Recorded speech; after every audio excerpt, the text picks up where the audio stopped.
Bienvenue dans cette nouvelle vidéo. Aujourd'hui, je ne vais pas proposer une séance d'activité physique, mais plutôt une séance éducative pour essayer de comprendre et d'agir contre le mal de dos. Donc cette vidéo se divisera en deux parties, une première sur pourquoi a-t-on mal au dos et une seconde sur comment y remédier. Pourquoi avons-nous mal au dos?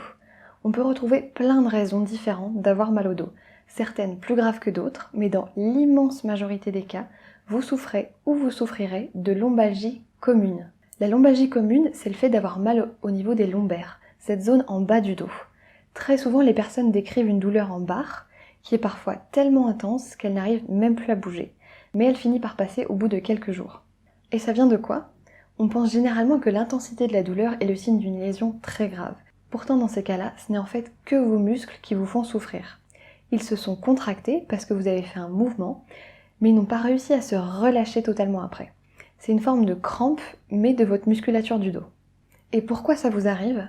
Ça vient généralement d'un ensemble de facteurs qui se potentialisent les uns les autres et qui finissent par aboutir au mal de dos.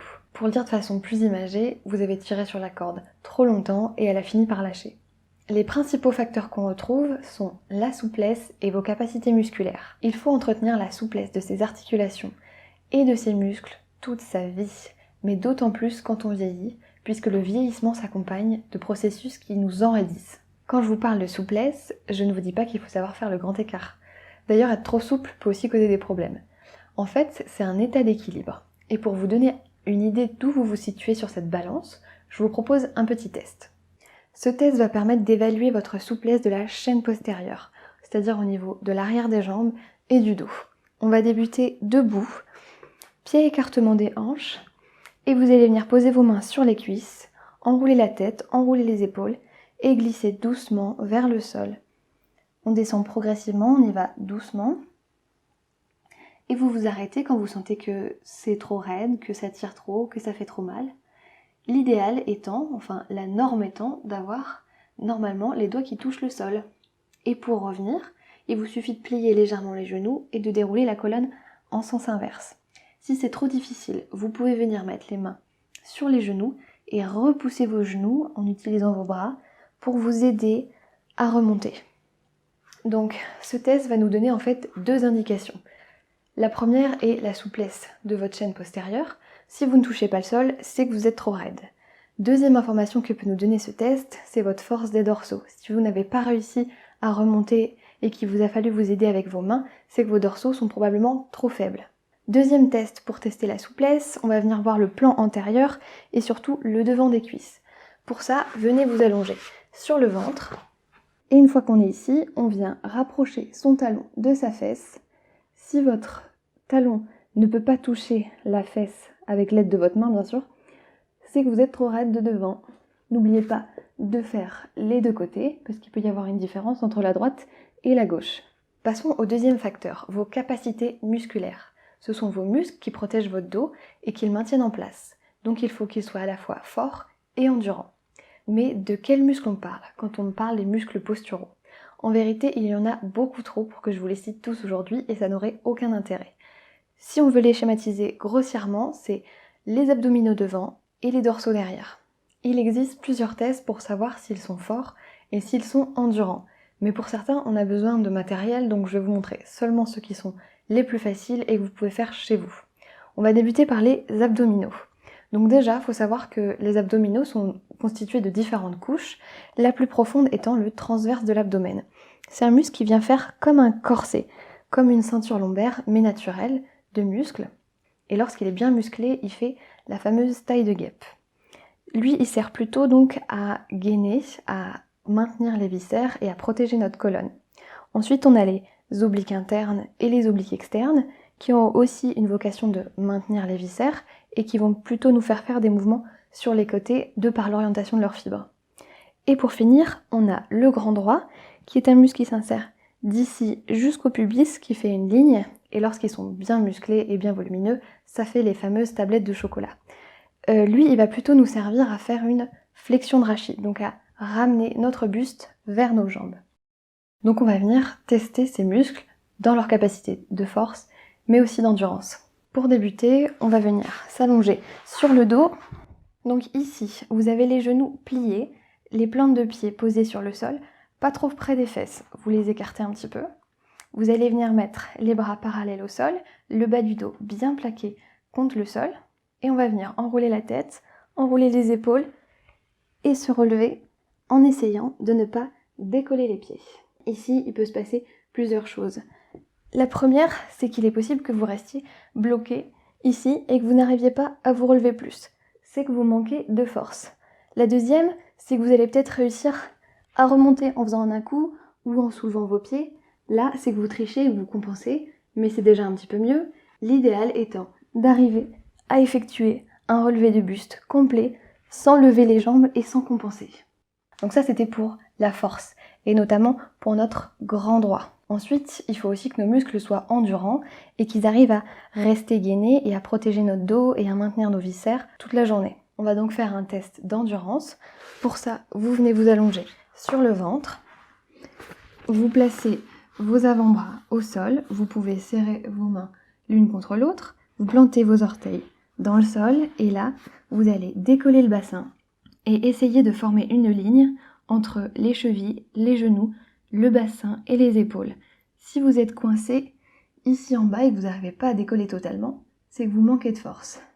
Si vous trichez et que vous ramenez vos fesses vers le haut, c'est que vous compensez avec vos fléchisseurs de hanches. Donc là, ça ne sert à rien, vous trichez dans cet exercice. Il faut avoir l'alignement le plus parfait possible. Pour avoir une bonne endurance musculaire sur ce test, il faut pouvoir maintenir au minimum entre 30 secondes et 1 minute. L'inconvénient de ce test, c'est qu'il utilise pas mal la force des bras également, et vous pouvez vous retrouver limité si jamais vous avez des problèmes d'épaule. Donc je vais vous proposer une autre alternative pour le test des abdominaux en endurance. Vous allez avoir besoin d'une chaise sur laquelle vous allez venir faire reposer vos mollets. Vous allez bien plaquer le bas de votre dos contre le sol. Vous allez placer vos bras parallèles au sol et vous allez venir décoller la tête, les épaules, jusqu'au niveau des omoplates à peu près. Et ici, vous essayez de tenir le plus longtemps possible. Dans ce test-là aussi, il faut le tenir au minimum entre 30 secondes et 1 minute pour avoir une endurance potable des abdominaux. On va pouvoir passer aux dorsaux maintenant. Donc on différencie aussi plusieurs groupes de dorsaux. On a les extenseurs superficiels du rachis, donc c'est ceux qui vont faire l'inverse du grand droit. Au lieu de nous courber vers l'avant, les extenseurs superficiels vont venir nous entraîner vers l'arrière. Pour les tester, on va venir se placer allongé sur le ventre. Vous allez venir placer vos bras en chandelier sur les côtés ou derrière votre nuque. Et en fait, vous venez décoller votre poitrine en gardant les jambes et les pieds plaqués au sol. Vous décollez à peu près au niveau de la poitrine. Votre regard est vers le sol devant. Venez pas casser la nuque en arrière. Vous devez pouvoir tenir cette posture pendant au minimum 30 secondes à 1 minute pour une endurance correcte des dorsaux superficiels. Et on retrouve aussi les extenseurs profonds du rachis. C'est des muscles qui sont tout autour de la colonne vertébrale et qui servent à nous grandir. Donc pour les tester, rien de plus simple, vous venez vous asseoir sur une chaise, par terre, comme vous voulez. Et vous venez imaginer qu'il y a un fil au-dessus de votre tête qui vous tire et qui vous grandit. Vous grandissez, les épaules sont basses, le menton est légèrement rentré. Et si vous pouvez, vous venez serrer le bas du ventre. En faisant ça, vous engagez le transverse de l'abdomen, qui est aussi important pour le maintien de la colonne vertébrale. Et dans cette position, vous êtes censé pouvoir tenir plusieurs minutes, voire plusieurs heures, puisque c'est comme ça qu'on devrait pouvoir se tenir toute la journée.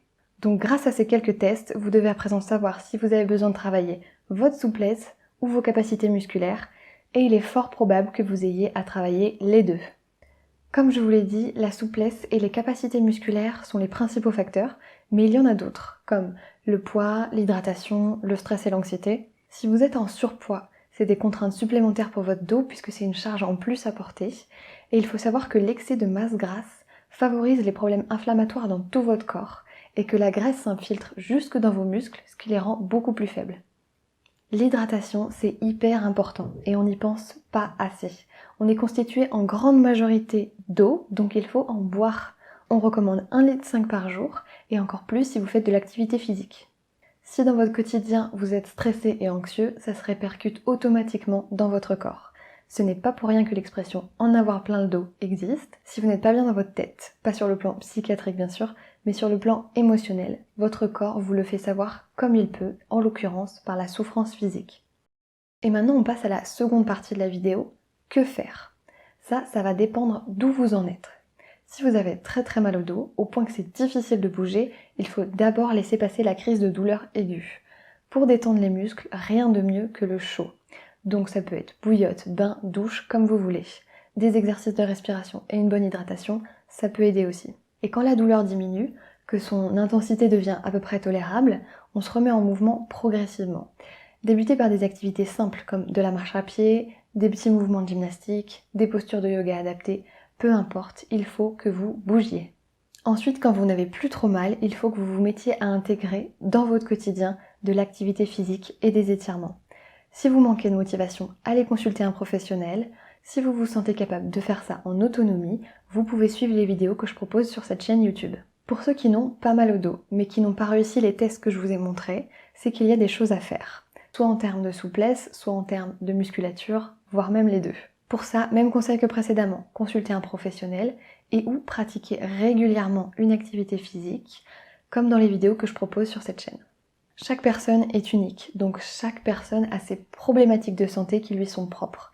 Il n'existe pas de solution miracle, il faut adapter le traitement au cas par cas.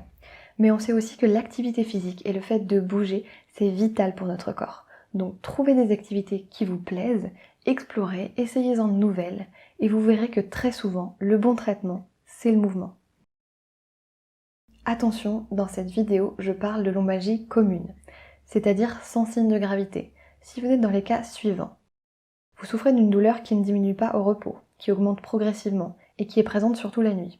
Vous présentez une perte de poids involontaire et inexpliquée de plusieurs kilos. Vous souffrez d'antécédents de cancer. Vous avez fait une chute récemment d'une certaine hauteur. Vous avez une perte de sensibilité de votre pubis ou une perte de contrôle de vos sphincters. Votre jambe a tendance à se dérober lorsque vous marchez. Vous présentez de la fièvre. Dans tous ces cas-là, consultez un médecin. Et dans tous les cas, si vous avez une douleur qui persiste et ne passe pas, consultez un professionnel de santé. C'est la fin de cette vidéo, j'espère qu'elle vous a plu et surtout qu'elle vous a éclairé.